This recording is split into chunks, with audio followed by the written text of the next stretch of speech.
T V کی علاقائی news کے ساتھ میں ہوں منیبہ اختر اور میں ہوں انیسہ خالد۔ بلیٹن کا باقاعدہ آغاز کریں۔ سردیوں کی آمد کے ساتھ ہی چنیوٹ کے شہریوں نے بھی سردی کی شدت کو کم کرنے کے لیے خشک میوہ جات کی خریداری کے لیے بازار کا رخ کر لیا۔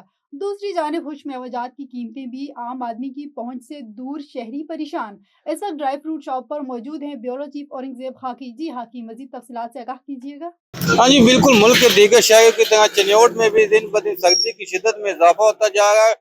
ڈرائی فروٹ کی مانگ میں بھی اضافہ ہو رہا ہے۔ میں اس وقت موجود منظر روڈ پہ ڈرائی فروٹ شاپ پہ، یہاں پر ایشیا کی بات کی جائے، بادام، کاجو، پستہ، کھجور اور دیگر ایشیا یہاں پہ موجود ہیں۔ شہری خریداری کر رہے ہیں، میرے ساتھ ایک شہری موجود ہیں۔ جی بتائیے گا، آپ کیا خریدنے آئے ہیں؟ سردی کی شدت میں بھی اضافہ۔ بچوں کے لیے سردی سے بچاؤ کے لیے خشک میوہ جات خریدنے کے لیے آیا ہوں، لیکن یہاں پر تو خشک میوہ جات کی قیمتیں آسمان سے باتیں کر رہی ہیں۔ غریب آدمی کی پہنچ سے خشک میوہ جات دور ہو چکے ہیں، لہذا حکومت کو چاہیے کہ وہ ریٹ پر کنٹرول کرے۔ جی جیسا کہ آپ نے شہری خریدار کی بات سن کر یہی کہنا ہے کہ ڈرائی فروٹ کی قیمتیں جو آسمانوں سے باتیں کر رہی ہیں اور غریب آدمی کی پہنچ سے دور ہیں۔ جی بہت شکریہ خاکی، آپ تفصیلات سے آگاہ کر رہے تھے۔ آگے بڑھے اور آپ کو بتائیں، راولپنڈی میں مسلم لیگ نون یوتھ ونگ پنجاب کے رہنما جاسم قمر راہی کی سالگرہ کی تقریب منعقد کی گئی، جس میں راولپنڈی، اسلام آباد سے مسلم لیگ نون کے عہدیداران، کارکنان نے بھرپور شرکت کی۔ تفصیلات کے مطابق تقریب کا آغاز تلاوت قرآن پاک سے ہوا، اس کے بعد نعت رسول مقبول صلی اللہ علیہ وآلہ وسلم پیش کی گئی۔ کیک کٹنگ سرمنی کے بعد پاکستان کی سلامتی اور ترقی کے لیے دعا کی گئی۔ یوتھ ونگ پنجاب کے رہنما جاسم قمر راہی نے شرکا سے بات کرتے ہوئے کہا کہ پاکستان مسلم لیگ نون اب صحیح معنوں میں پاکستان کی ترقی کے لیے کام کر رہی ہے۔ راولپنڈی کی تاریخ میں اتنے بڑے پروجیکٹ کبھی بھی نہیں مکمل ہوئے جتنے وزیراعلیٰ پنجاب محترمہ مریم نواز کے دور میں مکمل ہو رہے ہیں۔ اس میں ڈی چوک منصوبہ مکمل ہو چکا ہے، راولپنڈی صدر انڈر پاس کے منصوبہ کمپلیٹ ہو چکا ہے، انقریب کچہری چوک بھی کمپلیٹ ہو جائے گا۔ یہ سب مسلم لیگ نون کی کامیابی کا منہ بولتا ثبوت ہے۔ پاکستان مسلم لیگ نون عوام کی فلاح و بہبود کے لیے ہر ممکن کوشش جاری رکھے گی۔ گوٹکی سے رپورٹر محمد منصف آبرو کی رپورٹ کے مطابق سندھ ایجوکیشن فاؤنڈیشن حکومت سندھ کی ہدایت کے تحت ججل امان پبلک ہائی سیکنڈری اسکول بٹائی آباد میں آج سے 19 دسمبر 2025 تک جاری رہنے والی اسپورٹ ویک کی افتتاحی تقریب منعقد کی گئی۔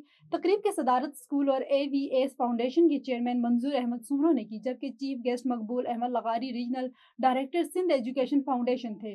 تقریب میں سندھ ایجوکیشن فاؤنڈیشن کے افسران، معزز مہمانوں، اساتذہ اور طلباء نے شرکت کی۔ افتتاحی قومی ترانے سے ہوا، جس کے بعد طلباء نے مارچ پاسٹ کرتے ہوئے مہمانوں کو سلامی پیش کی۔ پہلے دن دوڑ، والی بال، بیڈمنٹن سمیت مختلف کھیلوں کے مقابلے منعقد کیے گئے۔ اس موقع پر مقررین کا کہنا تھا کہ اسپورٹ ویک کا مقصد طلباء میں جسمانی فٹنس، نظم و ضبط اور مثبت سرگرمیوں کو فروغ دینا ہے تاکہ ایک صحت مند تعلیمی ماحول قائم ہو سکے۔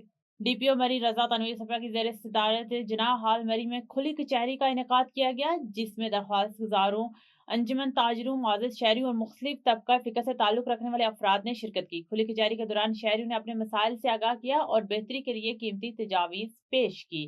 اس تفصیلات کے مطابق جبکہ متعدد درخواست گزاروں نے تحریری درخواستیں بھی جمع کروائی، ڈی پی او مری نے تمام درخواست گزاروں کو یقین دہانی کروائی کہ ضلع مری کی شکایات کا ازالہ صاف، شفاف اور میرٹ کی بنیاد پر کیا جائے گا۔ اس موقع پر موصول ہونے والی درخواستیں متعلقہ افسران کے سپرد کر دی گئی اور انہیں مقررہ ٹائم فریم کے اندر انصاف کی فراہمی یقینی بنانے کی واضح ہدایت کی گئی۔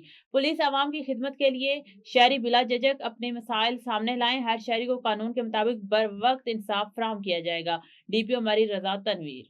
وفاقی مختصر سیکٹریٹ ساہیوال ریجن کے زیر اہتمام وابرا آفس پاک پتن میں کھلی کچہری کا انعقاد کیا گیا، جہاں سینئر ایڈوائزر محمد ذوالفقار لون نے شہریوں کی شکایت سنی اور موقع پر ان کے حل کے احکامات بھی جاری کیے۔ مزید تفصیلات راؤ محمد افضال کی اس رپورٹ میں۔ پاک پتن میں وفاقی موسم سینئر ایڈوائزر نے کھلی کچہری کے دوران وابرا سمیت دیگر وفاقی محکموں سے متعلق 25 سے زائد درخواستوں کی سماعت کی، جس میں شہریوں نے بجلی کے بلوں، اضافی چارجز، اوور بلنگ اور سروس کے مسائل پیش کیے۔ سینئر ایڈوائزر محمد ذوالفقار لون نے متعدد درخواستوں پر فوری احکامات جاری کیے اور متعلقہ افسران کو فوری ریلیف فراہم کرنے کی ہدایات بھی دی۔ پاک پتن شریف میں آج ہماری او سی آر جناب اعجاز احمد فرزی صاحب وفاقی مختصر پاکستان کی خصوصی ہدایت کے مطابق منعقد ہوئی۔